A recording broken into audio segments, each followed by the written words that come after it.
فرانسیسی جو جریدہ ہے چارلی ہیبڈو، اس نے نبی کریم صلی اللہ علیہ وآلہ وسلم کے گستاخانہ خاکے جو ہیں وہ دوبارہ اشاعت کی ہے ان کی، اور اس کی بہت زیادہ کاپیاں جو ہیں وہ سیل ہو رہی ہیں۔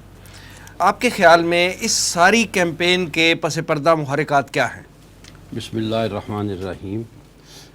وسیم صاحب، یہ چارلی ہیبڈو جو ہفت روزہ ہے، جی، یہ ایک نوعیت کا تنزیہ سا، یعنی یہ بات اپنی گفتگو یا اپنی تحریر تنزیہ انداز میں کرتا ہے، لیکن یہ طنز و مزاح نہیں ہے، یہ سنجیدگی سے کرتا ہے اور شر انگیزی کرتا ہے، یعنی شر انگیزی اس کی بنیادی شے ہے جس کے تحت یہ سارا کام کرتا ہے۔ یہ جو توہین آمیز خاکوں کی بات ہے، اس کا آغاز ہوا تھا ڈنمارک سے۔ ڈنمارک کے ایک کارٹونسٹ نے 12 کارٹون بنائے تھے۔ زبان سے یہ بات نکلتی نہیں، سچ پوچھئے تو کلیجہ منہ کو آتا ہے یہ کہتے ہوئے کہ حضور صلی اللہ علیہ وسلم کے، کیونکہ ہمارے لیے اس سے برتر، اس سے بزرگ کسی ہستی کا کائنات میں کوئی تصور نہیں، لہذا لیکن ان بدبختوں نے کیونکہ یہ کام کیا ہے تو اس کی وضاحت کے لیے کہنا پڑتا ہے۔ اس نے 12 کارٹون بنائے تھے، یہ 2005-2006 کی بات ہے۔ اس میں سے 2-3 کارٹون تو بہت ہی زیادہ توہین آمیز تھے، یہ اس نے پہلے بنائے۔ پھر مغرب کے اخبارات جو یہ کاپی کیا، جو ایسی چیزوں کا انتظار کرتے رہتے ہیں، جو منتظر ہوتے ہیں ان چیزوں کے، انہوں نے اس کو خوب اچھالا، اور جرمنی کے ایک میگزین نے جو ہے اس کو ریپروڈیوس کیا۔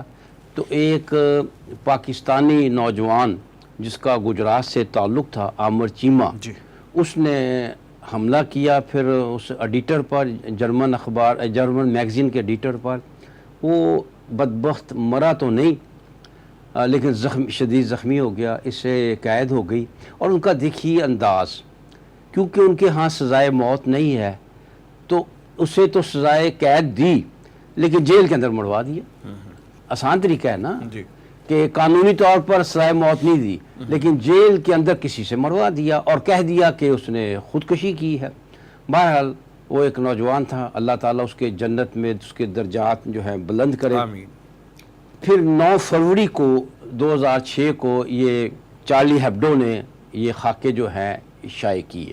اس پر مسلمانوں نے کافی احتجاج وغیرہ کیا لیکن کوئی خاص اثرات ظاہر نہ ہوئے، بلکہ یہ کہنا چاہیے کہ اس کا یہ اثر ہوا کہ بہت زیادہ یہ ہفت روزہ جو تھا اس کی اس وقت 1 لاکھ کی تھی سرکولیشن، لیکن اس خاکوں کی وجہ سے یہ 1,60,000 اس وقت گئے، یعنی وہ ایڈیشن جو ہے وہ 1 لاکھ کی بجائے 1,60,000 کی اس میں سرکولیٹ ہوا۔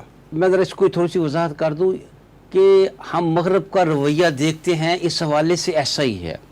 یہ جو سلمان رشدی تھا، اس نے کتاب لکھی جس میں اس نے حضور صلی اللہ علیہ وسلم کے بارے میں میں آپ کو اس وقت مغرب کے عمومی رویے کی بات کر رہا ہوں، اس لیے خاص طور پر کر رہا ہوں کہ ہمارے ہاں کوئی ایک ایسا دانشوروں کا طبقہ ہے، ایسا لبرلز ہیں جو کہتے ہیں جی ان کی حکومتوں میں کوئی چند لوگ ہیں جو اس طرح کی بات کر دیتے ہیں، وگرنہ وہ تو بڑے لبرل لوگ ہیں، بڑے برداشت کرنے والے لوگ ہیں، وہ دوسروں کی بات سنتے ہیں وغیرہ۔ اس قسم کا پروپیگنڈا ہمارے لبرلز، ہمارے سیکولرز کرتے رہتے ہیں یورپ کے بارے میں۔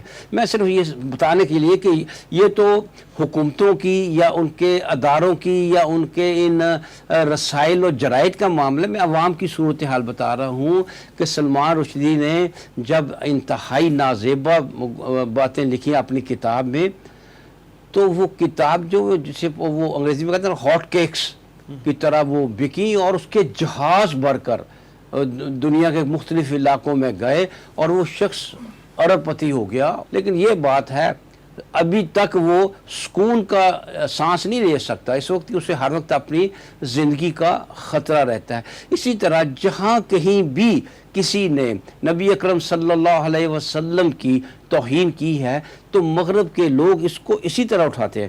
دیکھیں 1997 میں یہ اسی سلمان رشدی کو فرانس کا سویلین ایوارڈ دیا گیا۔ کس بات پہ دیا گیا؟ توہین کرنے پر، ایک مذہبی شخصیت کی توہین کرنے پر۔ 1.25 ارب آبادی جو مسلمانوں کی ہے ان کی دل آزاری پر دیا گیا۔ 2007 میں اس کو سر کا خطاب دیا کوئی نے، اور 2008 میں اس کو سن 45 کے بعد جو گریٹ رائٹرز